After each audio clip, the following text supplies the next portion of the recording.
In an extensive interview with Matt Rhodes, Kvikvinia and Roman Gamtenadze clear up doubts and controversies surrounding their new promotion, Georgia vs. World, GVW. They lay out their philosophy, business model, and their tense but open relationship with East versus West. 1. Who is behind GVW? Ownership and the role of Engin Terzi. This is the first and most important clarification they make to put all rumors to rest. The organization belongs to Genadi Kvikvinia and Roman Gamtenadze, 50-50. They are the sole owners. Both categorically state that Engin has no financial or executive role in GVW. Genadi describes him as a close friend, but stresses that the creation of GVW is a completely independent initiative. Genadi says Engin hasn't even asked him about the new league, since he wants to rest from arm wrestling, or at least from the drama surrounding him. Genadi jokes that the new leadership of EVW seems afraid that Engin might be behind GVW or launch his own league, and claims that if they had treated him with the respect he deserved, they wouldn't be in this situation. 2.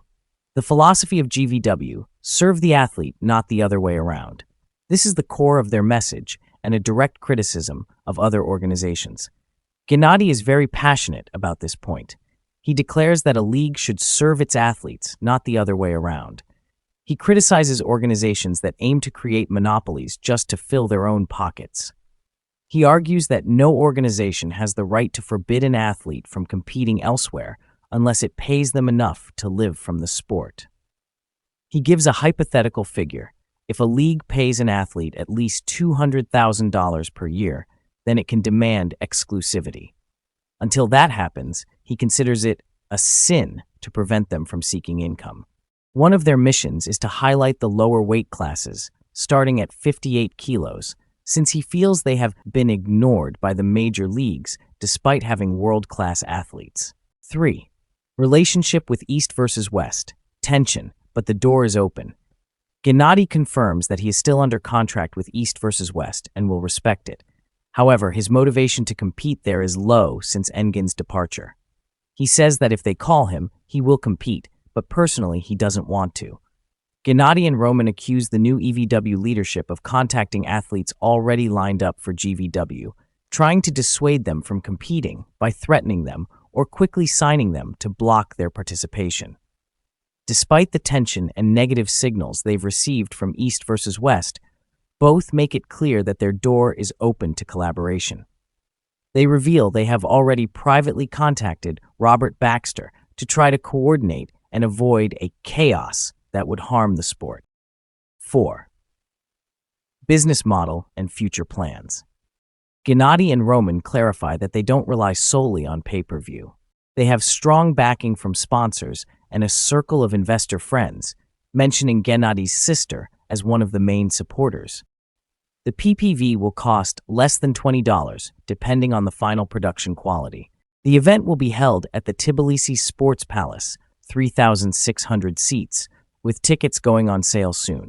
One major announcement is that GVW will not be a league exclusively based in Georgia. They already have a second event planned outside of Georgia, possibly in Europe or Asia.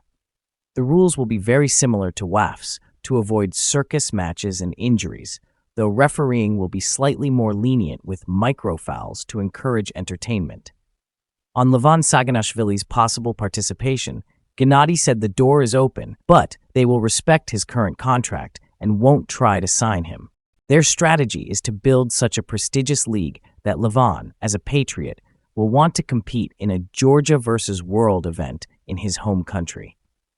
Genadi stressed that he will not use his friendship to pressure him, but hopes his participation will be the natural result of the league's success. 5. The logo controversy. When asked about the similarity between GVW's logo and EVW's, both deny it. Genadi answers that all logos look alike and that theirs has more in common with the UFC logo. Roman adds that the inspiration came from other sports brands and that the name GVW Sports was chosen so they could expand into other sports in the future. Conclusion. Genadi and Roman present GVW as a league created by and for the athletes, with a strong financial base and a vision for global expansion. They position themselves as an alternative to what they see as a business model that doesn't respect athletes enough. And although tension with EVW is evident, they insist their goal is to add to the sport, not divide it.